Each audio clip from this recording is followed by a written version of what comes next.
नमस्कार. Cook with Sneha लांबरेमध्ये तुम्हा सर्वांचे अगदी मनापासून स्वागत आहे.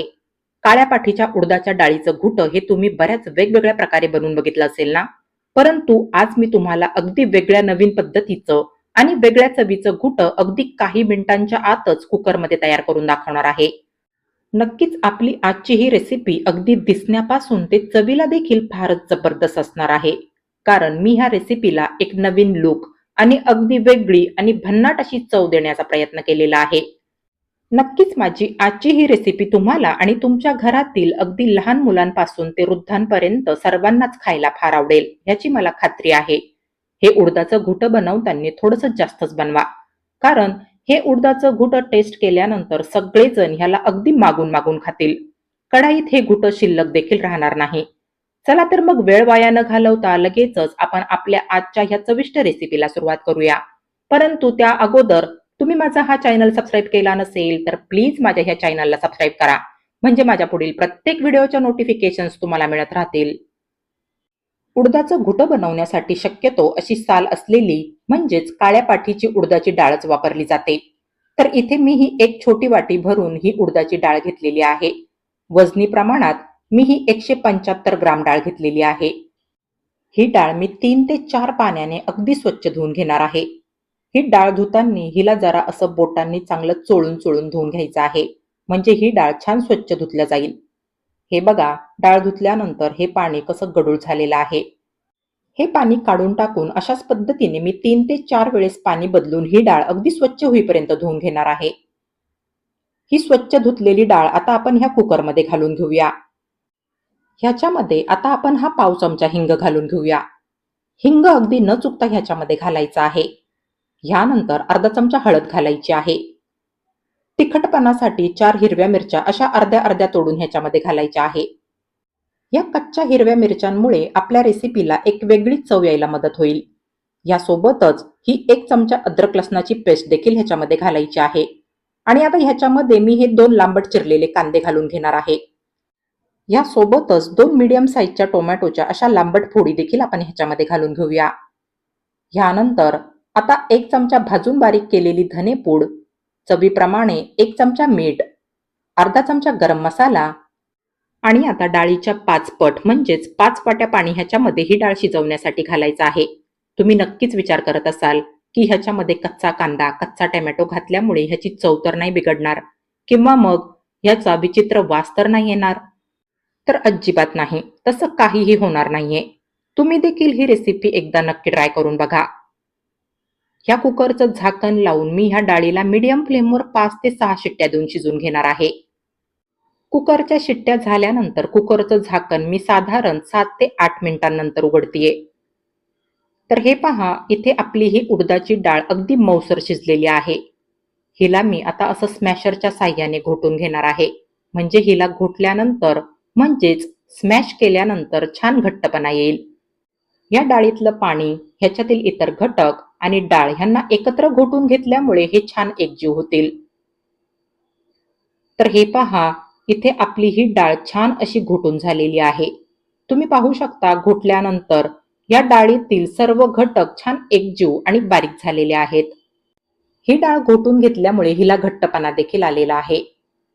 आता ह्याच्यामध्ये मी फक्त अर्धा ग्लास पाणी घालून घेणार आहे.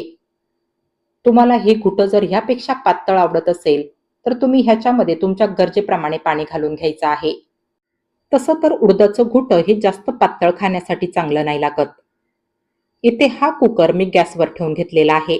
ही डाळ मी कुकरमध्ये फक्त 3 ते 4 मिनिट मीडियम फ्लेमवर उकळून घेणार आहे. तर ह्या ठिकाणी मी ही डाळ 4 मिनिट उकळून घेतलेली आहे. साधारण अशी कन्सिस्टन्सी आपल्या ह्या डाळीला ह्या ठिकाणी आलेली आहे. हिला मी आता ह्या सर्विंग बाउलमध्ये काढून घेणार आहे. हे पहा, आत्ताच ही डाळ बघा कशी मस्त दिसत आहे. तुम्ही हिला असंच देखील खाऊ शकता. ज्यांना त्यांच्या आहारात तेलाचा अजिबात समावेश करायचा नाहीये, ते हे घुटं अगदी असंच देखील खायला घेऊ शकता. कारण ह्याच्यामध्ये आपण एक थेंबही तेलाचा वापर केलेला नाहीये. तेव्हा डायटिंग करणाऱ्यांसाठी देखील हे घुटं फारच फायदेयुक्त ठरू शकेल.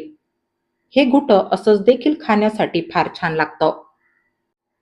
ही शिजवलेली डाळ ह्या सर्विंग बाउलमध्ये काढून घेतल्यानंतर आपण ह्या रेसिपीची चव वाढवण्यासाठी एक तडका तयार करणार आहोत.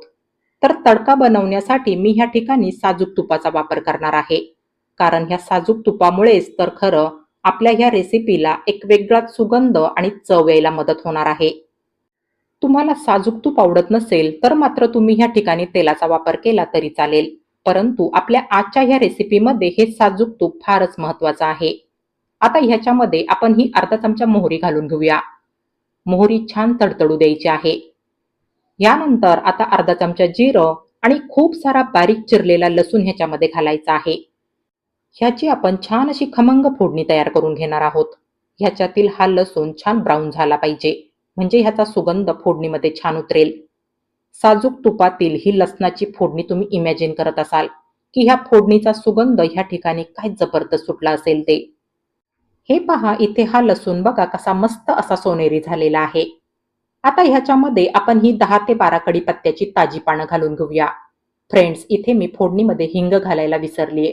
तुम्ही मात्र न चुकता फोडणीमध्ये पाव चमचा हिंग घालायचा आहे. कारण फोडणीत हिंग घातल्यामुळे हिंगाचा जो सुगंध आहे तो आपल्या रेसिपीला छान येईल.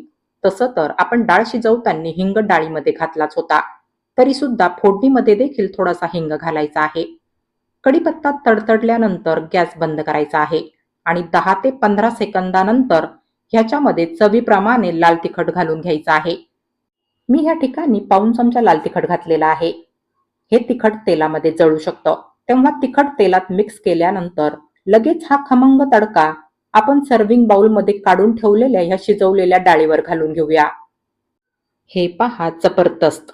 ह्या तडक्याचा खरोखर ह्या ठिकाणी फारच खमंग असा सुगंध सुटलेला आहे. या तडक्यामुळे आपल्या ह्या रेसिपीला एक सुंदर लुक येण्यासोबतच चव देखील फारच छान येते. आपण हा तडका बनवण्यासाठी साजूक तुपाचा वापर केलाय, तेव्हा तुम्ही इमॅजिन करू शकता की आत्ता ह्या तडक्याचा ह्या ठिकाणी कसा खमंग सुगंध सुटला असेल. बस, तर इथे आपला हा सर्विंग बाउल तयार आहे आणि ह्या बाउलमधलं हे गरम गरम खमंग असं उडदाचं घुटं खाण्यासाठी घरातील सदस्य देखील तयार आहेत. कारण तडका देत असतानाच सर्वांपर्यंत हा सुगंध पोहोचला आणि सर्वजण न बोलवता जेवायला येऊन बसले. सर्वांची नुसती तडफड होते हे घुटं खाण्यासाठी. जेव्हा घरात भाजीला काही नसेल किंवा भाजी आणि डाळ दोन वेगवेगळे प्रकार बनवायला वेळ नसेल किंवा रोज रोज भातासोबत वरण खायचा कंटाळा आला असेल, तर भातासोबत आणि चपातीसोबत खाण्यासाठी ही एकच रेसिपी तुम्हाला पुरेशी आहे. चपातीसोबत भाजी आणि भातासोबत वेगळं वरण करत बसायची गरज नाहीये. हे उडदाचं घुटं दोन्ही सोबत खाण्यासाठी फार छान लागतं. नक्कीच उडदाचं घुटं बनवण्याची ही माझी नवीन रेसिपी तुम्ही आजपर्यंत कुठेही बघितली आणि टेस्ट केली नसेल. नक्की एकदा माझी ही रेसिपी तुम्ही बनवून बघा आणि मी केलेला हा युनिक असा उडदाचं घुटं बनवण्याचा प्रयत्न आणि माझी आजची ही खमंग अशी उडदाचं घुटं बनवण्याची नवीन आणि वेगळी पद्धत तुम्हाला आवडली असेल, तर प्लीज माझ्या या रेसिपीला लाईक आणि जास्तीत जास्त लोकांपर्यंत नक्की शेअर करा. कारण ही रेसिपी टेस्ट करणारा प्रत्येक व्यक्ती तुम्हाला ह्याची रेसिपी विचारणारच. आणि हो, अशाच नवनवीन आणि पारंपरिक रेसिपीज माझ्या या चॅनलवर बघण्यासाठी माझ्या या चॅनलला सबस्क्राईब करा. चला तर मग भेटूया पुढील रेसिपींमध्ये. तोपर्यंत हेल्दी खा आणि हेल्दी रहा. Take care.